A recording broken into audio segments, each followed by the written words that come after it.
everybody. Here we are again with a bonus episode for you guys.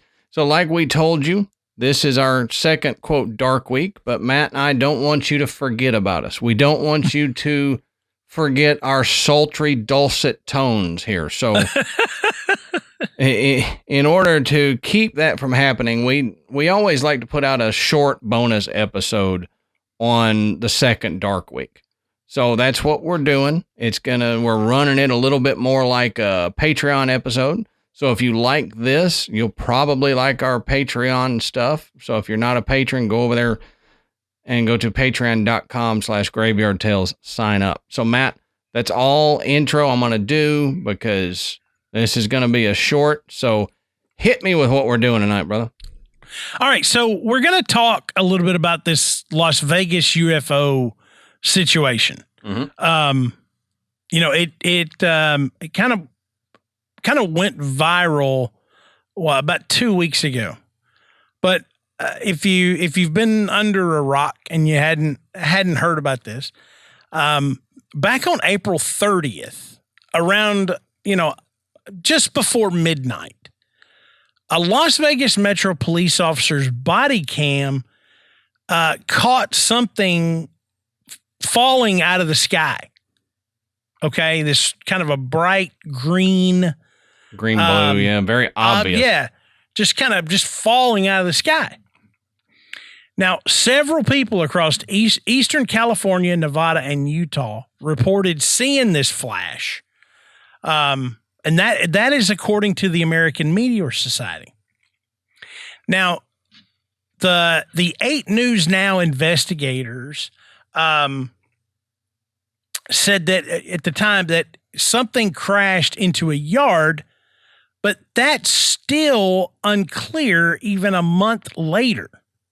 And drone video of the area showed an imprint, a circular imprint in the dirt in this backyard. And if you saw the original footage, this officer arrives at a family's home after they called 911, shortly after the officer witnessed this whatever falling out of the sky, saying that there were 2 creatures in their backyard. Mm-hmm.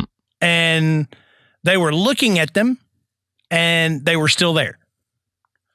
So, with the body cam footage and now this 911 call, police dispatch an officer to go and investigate.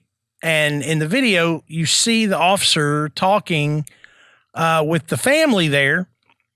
And he's like, look, I wouldn't even be here if my partner hadn't just caught something falling out of the sky on his body cam. Right.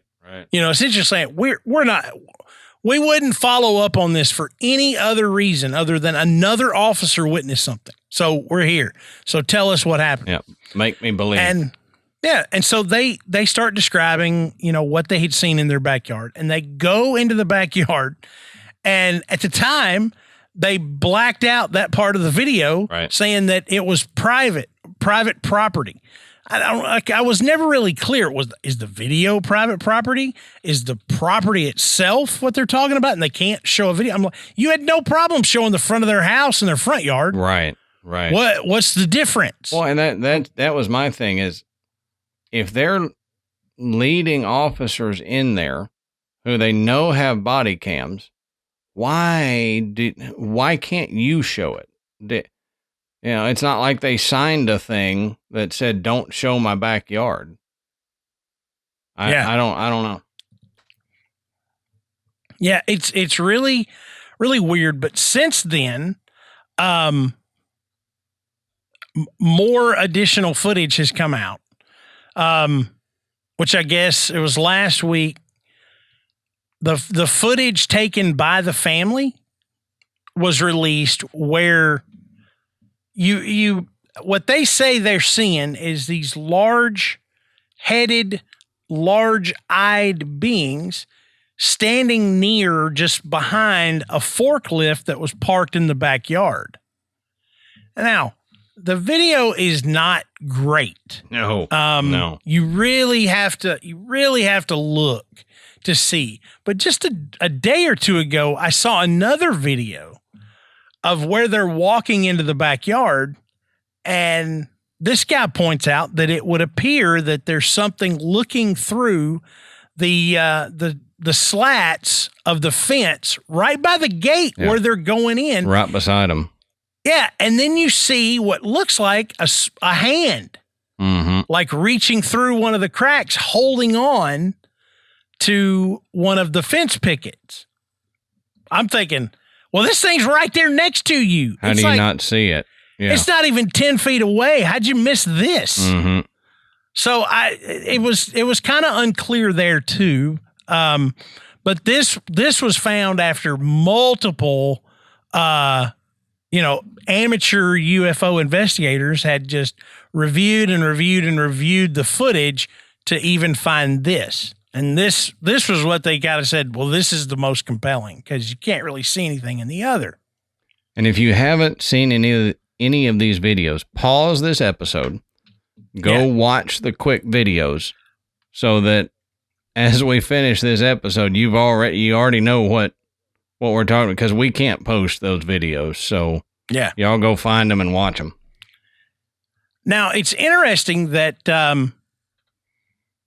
the description of the beings, they were 8 feet tall with big eyes and not human. And big mouths. Yeah.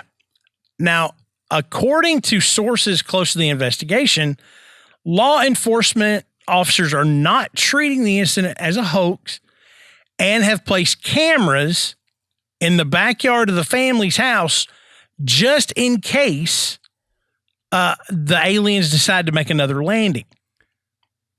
I heard something about that, and I'll just interrupt you a little bit.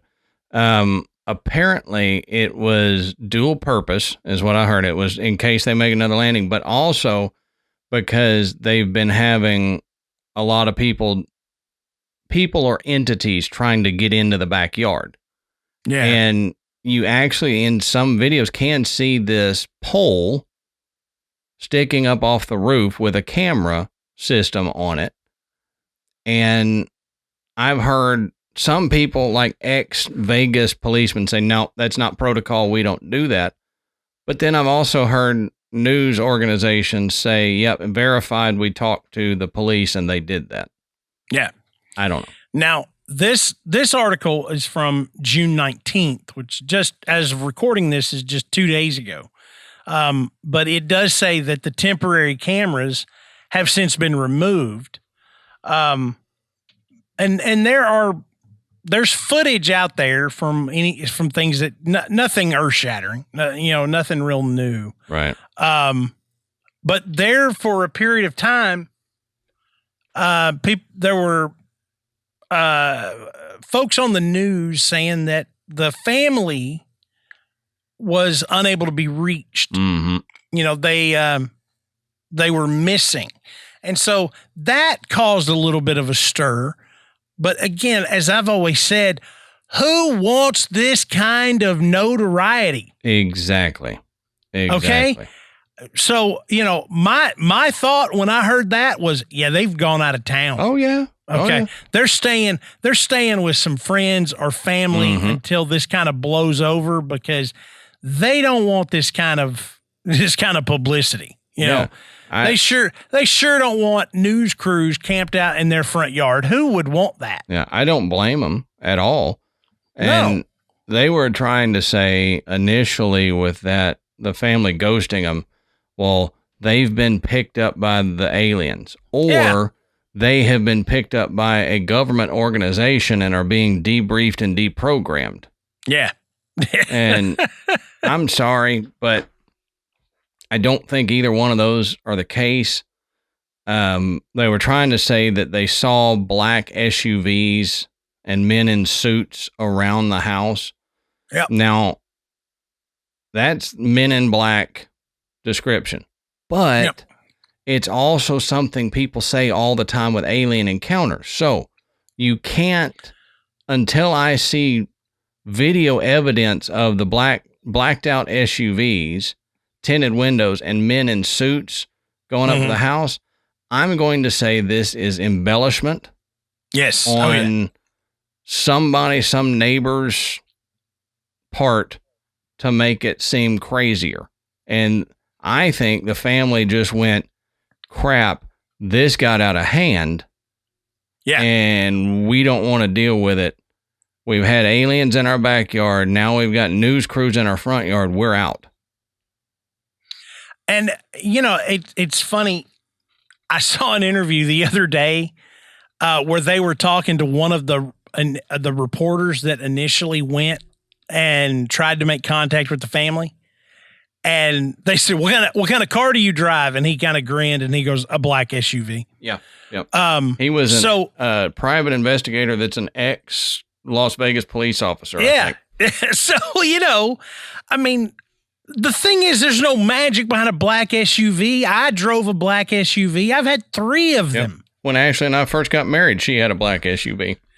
So, I look now, if we're talking about a string of 2 or 3 black Denali's, where you probably wouldn't expect to see them. Yep. Okay. Then we'll start talking about Men in Black again. But I don't think that's the case. I'm with you on that. But the family, when you saw them talking, you certainly didn't feel like they were hoaxing anybody. Mm-mm.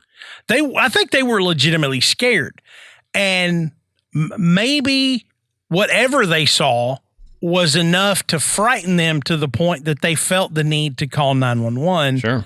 And they couldn't see it clearly. Was it aliens? I don't know. I kind of lean on the side that it wasn't, but that doesn't explain what fell out of the sky. Now, the meteor, I said it just a second ago. The American Meteor Society. Now, they are saying that there was a documented meteor that night. Mm-hmm. And that at the time, because, they don't document these things in real time, that there was this information wasn't available yet. They were unaware that this was going on. And as they're analyzing the footage and everything, they finally go, look, we caught this green meteor that landed in Las Vegas. Oh, wait, police are investigating where they thought it was a UFO. Oh, man. Oh, there's a family that said aliens were in their backyard. Okay. Everybody listen. There was a meteor. We know it was a meteor. We saw it and we have documented it as such. So that's the official story. Well, and on that note, there is supposedly another video of a neighbor's Ring camera that caught a bright light and a boom. Yeah. Now, everybody says this was from the night that the alien showed up in the house. However, there's been several organizations say no, that was actually taken 2 weeks prior, and another object fell from the sky and made a boom. So here's my question. What is more suspicious, Matt? What is crazier, that one event preceded the other one by 2 weeks, and there was 2 events where something fell out of the sky in the same general area, streaked across the sky, and caused a boom, or that it was the same night with the same thing going? I don't know. Right. I haven't been able to verify what night that camera footage was from, but I don't know which seems funnier to me, like more funny business. I know it's strange. And just coming out today, NASA said that it was absolutely just a meteor. And Lindley Johnson, the planetary defense officer of NASA, said that the green fireball, which was spotted last month, was most probably a bright meteor, which was less than a meter wide. it's nighttime. The thing is glowing and it's moving through the sky. It's really difficult to look at it, especially on a video, and have any kind of indication of how big this thing really was. It looks much bigger than a meter. Mm-hmm. But again, you don't have a frame of reference. So, even something that's only about 3 feet wide, if it's burning as it's coming through, and it's, obviously got something like copper or other, materials mixed in that would burn green. You're looking at it and going, oh man, yeah, that could be something huge. In reality, it may be something about 3 feet big. But it's really difficult to say. But what makes this interesting to me, and after it happened, I told Adam this. I was like, do you not feel this uptick in UFO discussions and talk and things like that over the last 2 or 3 weeks? Oh yeah. I mean, Dr. Stephen Greer, just recently had essentially a seminar where he's discussing things like we are on the edge of learning all this that members of the government have known. And when I say the government, I don't necessarily just mean the U.S. government. We're talking about like world governments that were aware of these techniques to utilize and harness energy in a way that the world has never seen.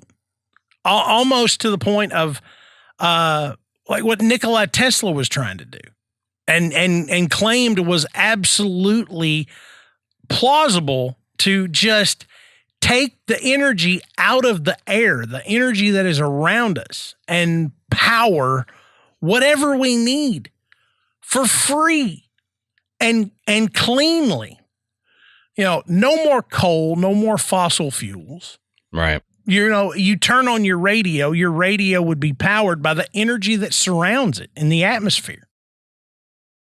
And Greer goes on to say, this is why these UAPs don't make any noise. They don't have engines as we would believe them to have, because they're just using energy that they're absorbing from around their space. And that's propelling them. That's what's giving them power. That's what's making them light up. They don't have a gasoline engine in a flying saucer or some other type of rocket fuel. This is how they move. This is how they operate. This is why there's so many cases of these silent moving craft. So I just feel like with everything that's going on, I think this is going to be the year that we learn something that is earth-shattering.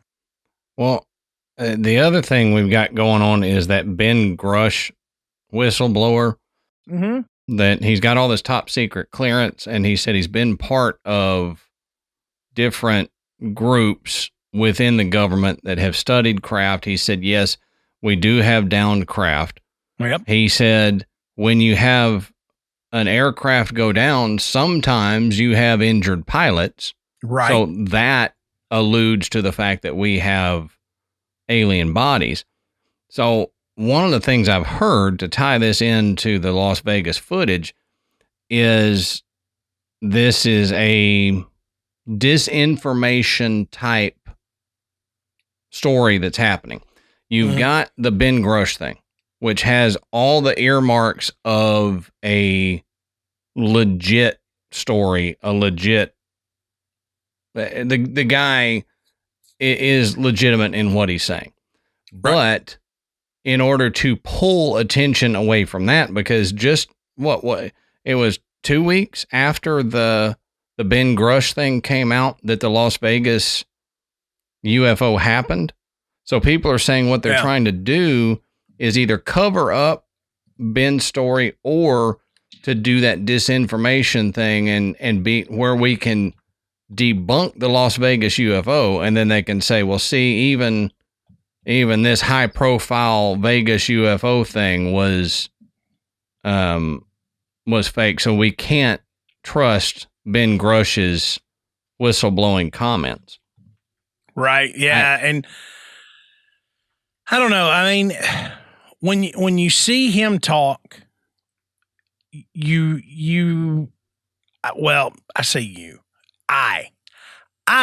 do not feel like he is being misleading or dishonest, that he is expressing something that he witnessed. And again, at least in my pea brain, that going public as a whistleblower with the knowledge that you have, why would you fake that? Yeah, it's going to ruin his career. I mean, right.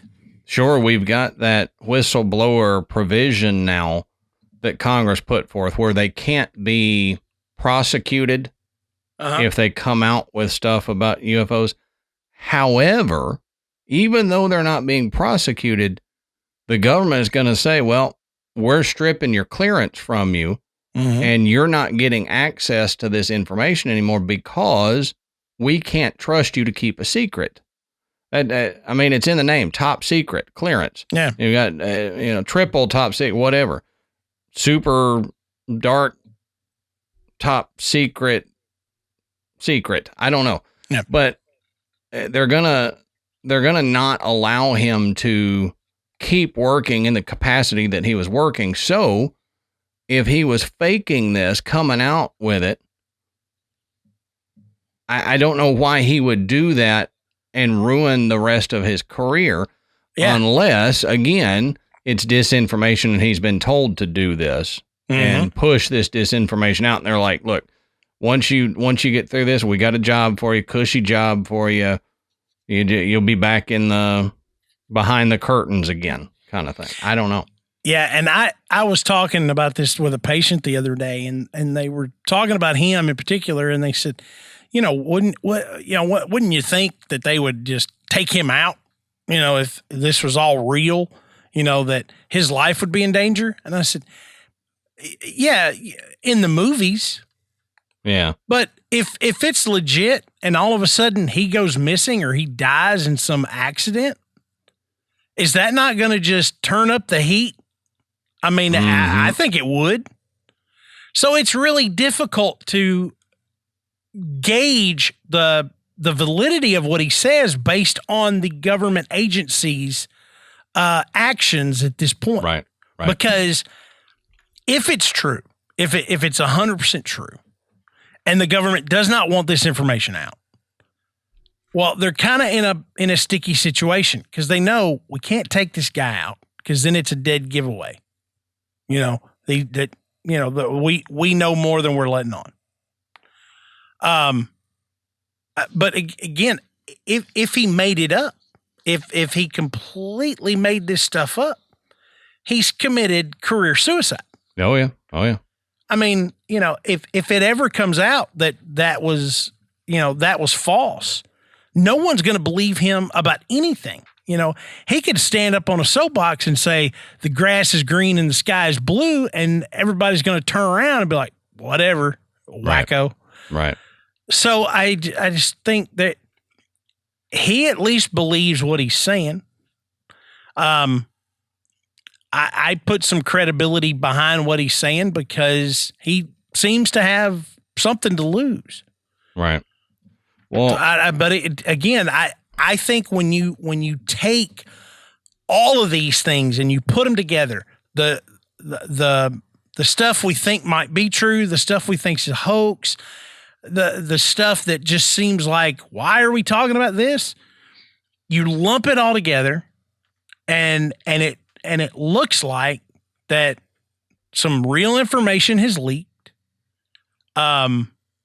There have been distractions put out there to take the focus away or to completely put out disinformation to, again, muddy the waters to the point that you can't tell what's real and what's not. And I think there's going to be more we're going to see over the coming months about this, to the point where something is going to be released that we're going to be like, holy cow, that is unbelievable. And this is actually real. But, I've said for a long time, all of these stories, the declassification of these videos and things like that, it's desensitizing us. So that if ever they come out and they go, hey, guess what? For the last 60 years, this has all been real. Not every single report, but a lot of it has been real. And we do have this technology, and there are these other beings or this different race, whether they're from Earth themselves or whether they're, interplanetary, whatever. And everybody's going to be like, see, I told you all along. Instead of being, they're going to be like, I knew it. Yep. Because we have been programmed that way. Well, and for one, Hollywood's been doing that for years, I think, with the movies they've been putting out. But before we end this, I got some things to kind of pull it back to the Las Vegas UFO.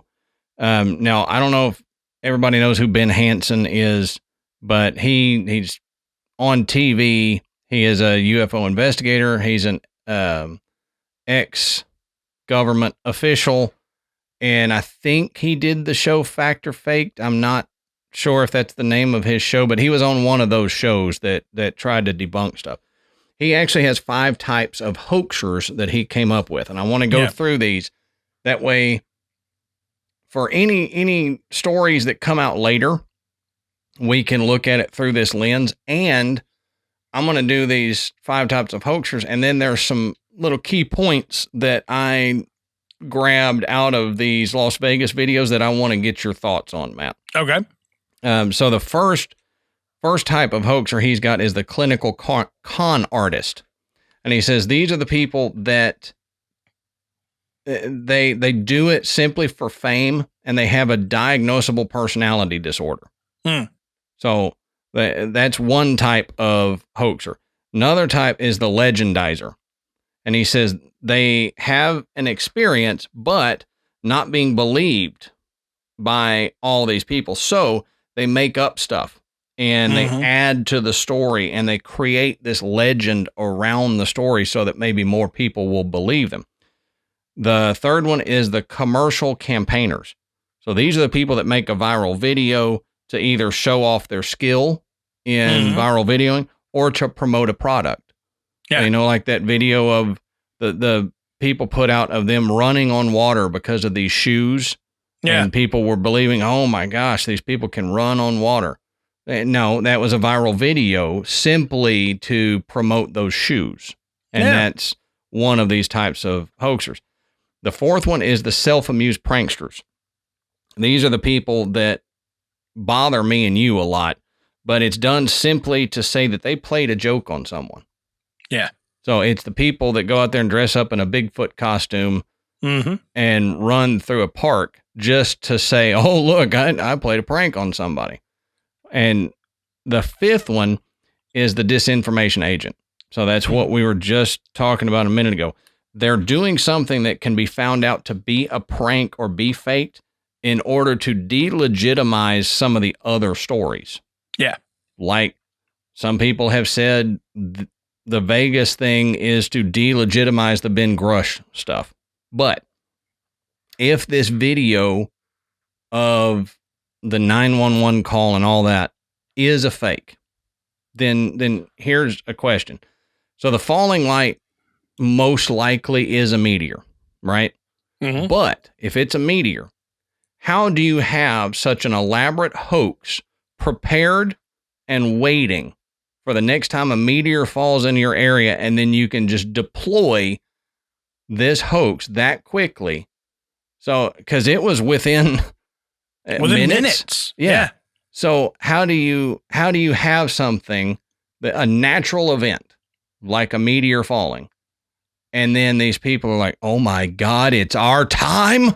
Let's do it. Deploy the hoax. And they start pulling levers and all that. And somebody gets on the phone and they start staging this. And so do you think that's even a possibility that this could be an elaborate hoax that they either lucked out with the meteor or that they had on deck to deploy? But honestly, I don't see how they could pull that off. No. Yeah, with you get the meteor, there's body cam footage of it coming down.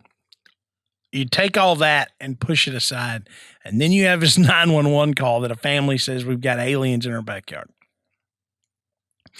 I don't see where you can convince an entire family like this to do this.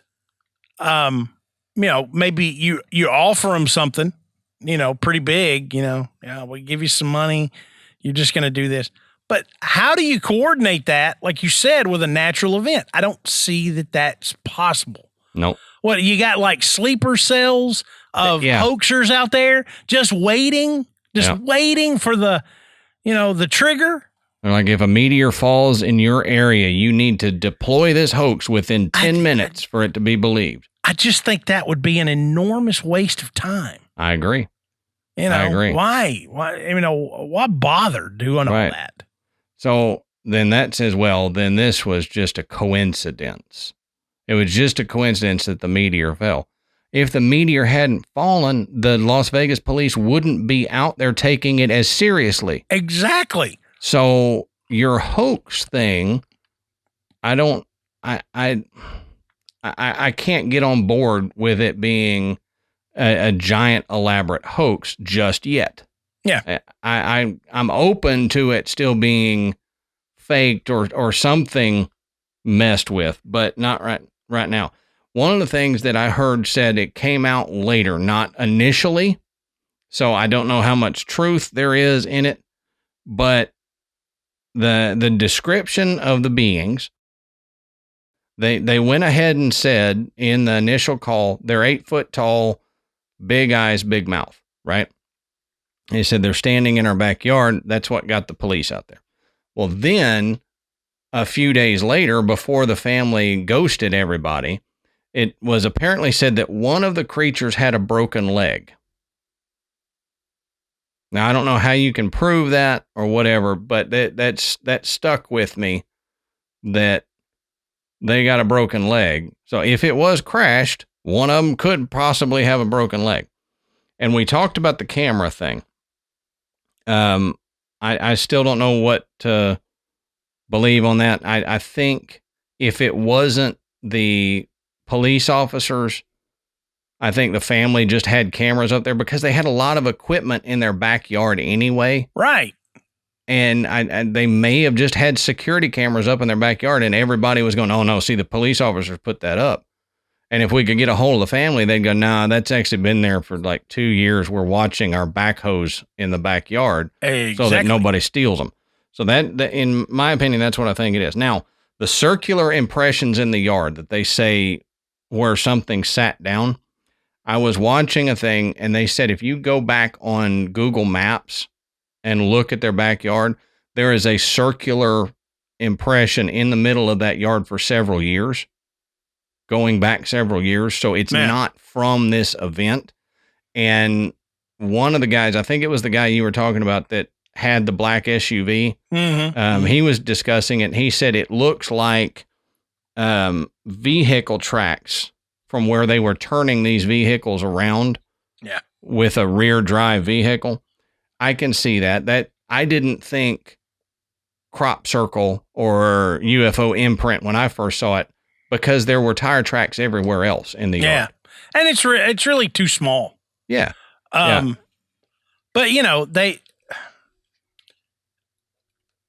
the American Meteor Society actually has a fireball log, and this was added to it.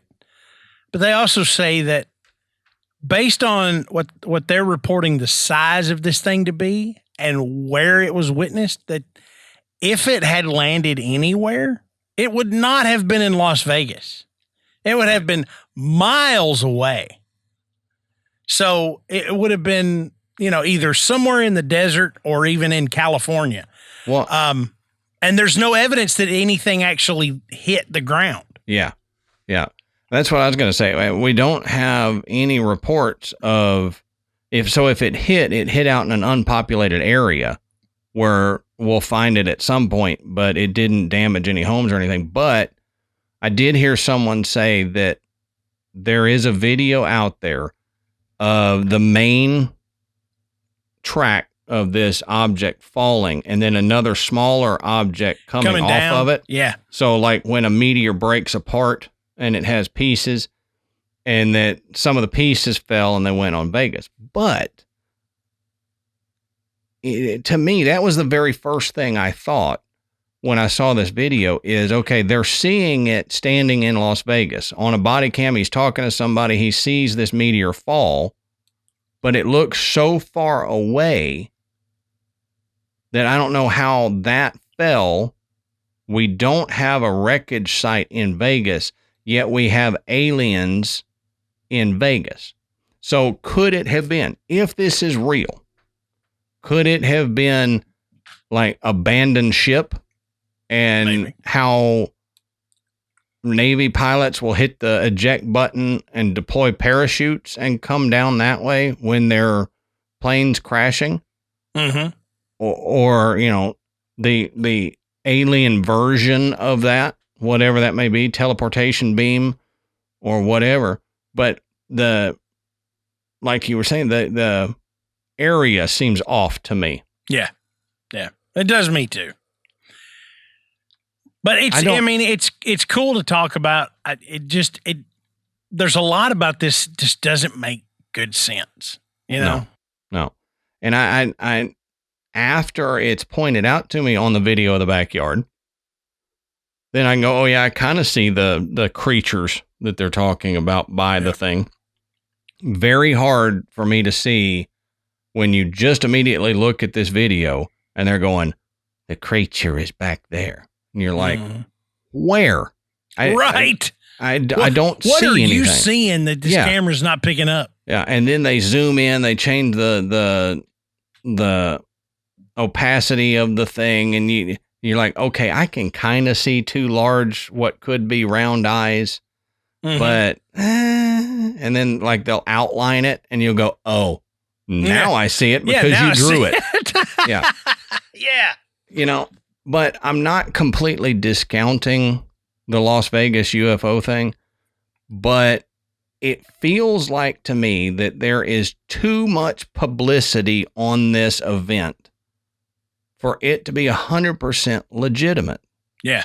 Do you know what I mean? Because I feel like if we had a alien spacecraft crash somewhere, and oh my God, I've got aliens in my backyard. From what we know about other supposed UFO crashes and alien sightings, the government, quote unquote, would have shown up very quickly. Oh yeah. Contained the scene, locked it down, and these stories wouldn't hit national media. Right. But I don't know. I'm not willing to jump on the train of, yep, this is true yet. And I'm not willing to jump on the train of, nope, total hoax just yet. Yeah. But I'm curious as to what everybody else thinks. I'm also curious to see how long this story goes. Oh, yeah. Yep. I mean, it's true. You Google it, I get an article that was published today. Mm-hmm. Okay. So it's still current. People are still talking about it. Which makes you wonder. Yeah. If it goes on for a long time, it makes you wonder, is this story being pushed to take the place of something else? Yeah. Yeah. Because it may not be disinformation on the Ben Grush thing, but could it be taking up airwaves where they might be covering something else? Mm-hmm. And I've said that before. I'm a very distrusting person. I don't trust that the story that I'm getting is 100% the way it is, and that it's not a, hey, look over here, smoke and mirrors kind of thing. Yeah. Could it be, y'all look at these supposed Las Vegas things, we'll play it up, whatever, while they're really transporting another craft across the desert somewhere. So we're not seeing that. We're focused on Las Vegas and the backhoe driving broken leg aliens. Yeah. We're going to drive this backhoe around a little bit. Mm-hmm. I don't know. But what do you guys think? Tell us. I mean, I'm sure we've got listeners out in Nevada. Y'all are probably seeing some stories that we don't. What's the scoop? What do you know that we don't? Jump in the Facebook group and let us know what you think. I mean, we've already had some people talking about it. We thought now would be a good time to discuss this because it's been all over the news for the last week, and more stuff has come out, and we're not investigative journalists. We're just telling you about what we see and what we think. So we wanted to wait until we had a little bit more information. But yeah, I mean, it's an odd situation, and it's coming at a very unique time. Mm-hmm. Mm-hmm. So thank you guys for, the continued support that you give us of the main channel, the Patreon supporters, everybody. Matt and I still wouldn't be doing this if it wasn't for y'all's support. Yeah, absolutely. So thank you so much. And we hope you enjoyed this episode. You didn't have to suffer through another dark week.